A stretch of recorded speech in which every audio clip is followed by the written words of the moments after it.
জমিদারের মাইয়া সকালবেলা ঘুমের থেকে উঠে ওই নিজের কাপড়গুলা লয়ে আয় পড়ছে। আরো যে ঘরের ভিতরে মানুষ আছে, ওই মানুষগুলার যে কাপড় আছে, ওই কাপড়গুলা কি আনার প্রয়োজন মনে করে নাই? নিজের ইচ্ছা মতো নিজে চলে। সকালে ঘুমের থেকে উঠার কোনো খবর নাই, 12টা বেজে গেছে, এখন আইছে নিজের কাপড় লয়ে ধুইতে। আর মানুষের কাপড়গুলা কেটাই ধুইব? এই বাড়িতে জমিদারি চলতো না, বুঝো নাই? এখানে যে কাপড়গুলা দিছি, নিচে আরো কাপড় আছে, ওই সবগুলা কাপড় আইনা ধুইয়া তাড়াতাড়ি লাইরা দাও। রোদ থাকাকালীন যেন কাপড়গুলা শুকায় আমার ঘরের ভিতরে আমি পাই।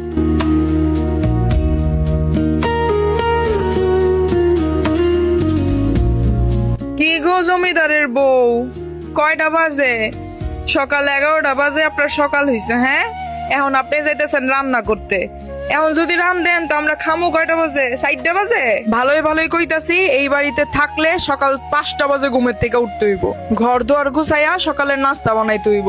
তোমারে বিয়া কইরা আনার পর থেকে তো সকালের নাস্তা কি জিনিস একদিনও চোখে দেখলাম না। আমি যদি করি তাইলে ফাইন, না বানাইলে ফাইন। এখন তো আমার কাছে মনে হইতাছে আমারই তোমারে সবকিছু কইরা কইরা দিতে হইব।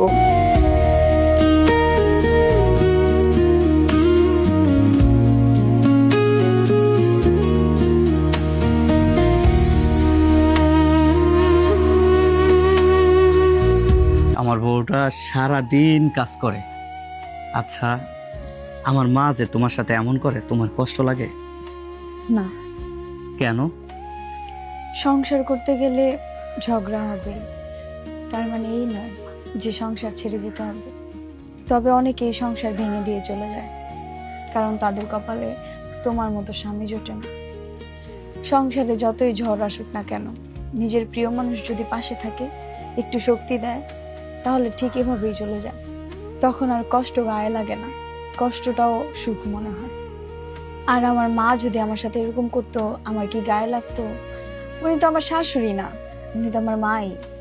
আরেকটা কথা, আমি তো সকালবেলা ঘুম থেকে উঠতে পারি না, আমি ঠিকভাবে কাজও করতে পারি না। এই কারণে তো আমার মাও আমার সাথে এরকম করতো। আর আমার শাশুড়ি তো এগুলো করবেই। তাছাড়া আমার শাশুড়ি আমার ভালোর জন্যই করে যা করে। তুমি এগুলো নিয়ে চিন্তা করো না তো, আমার সংসার আমি বুঝবো।